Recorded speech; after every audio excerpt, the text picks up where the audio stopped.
বৃহস্পতিবার পবিত্র রাতে কেউ যদি এই দোয়াটি 100 বার পরে কোনো দিন পৃথিবীর কোনো মানুষের কাছে তার হাত পাততে হবে না, পৃথিবীর সব কিছু তার পায়ের নিচে আল্লাহ হাজির করে দিবেন, দারিদ্রতা থেকে মুক্তি দান করবেন, বিপদ আপদ থেকে মুক্তি দান করবেন, তার সম্মানকে সুউচ্চতা দান করবেন, অসুস্থতা থেকে দূরে রাখবেন, আল্লাহর অশেষ দয়া ও রহম তাকে দান করে দিবেন। সুবহানাল্লাহ।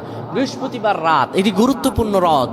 এই রাত সপ্তাহে একদিন আসে, আরবিতে রাত আগে আসে, দিন পরে আসে। সুতরাং বৃহস্পতিবারের যে দিন গিয়ে রাত, এটি বৃহস্পতিবার রাত নয়, এটি শুক্রবারের রাত, এটি জুমাবারের রাত, এটি দোয়া কবুলের রাত, আল্লাহর কাছাকাছি হওয়ার রাত। সুবহানাল্লাহ।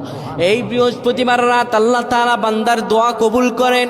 কেউ যদি বৃহস্পতিবার রাতে ঈশা নামাজের পরে পবিত্র হয়ে ইয়া হাইয়ু ইয়া হাইয়ু ইয়া হাইয়ু ইয়া রফিয়ু ইয়া রফিয়ু ইয়া রফিয়ু এই দোয়াগুলো পড়তে পারে 100 বার, আল্লাহ রব্বুল আলামিন তার মর্যাদা বৃদ্ধি করে দিবেন, তার জীবনটাকে আমার আল্লাহ সুন্দরভাবে সাজিয়ে দিবেন, বিপদ আপদ বালা মুসিবতগুলো আমার রব্বুল আলামিন দূর করে দিবে।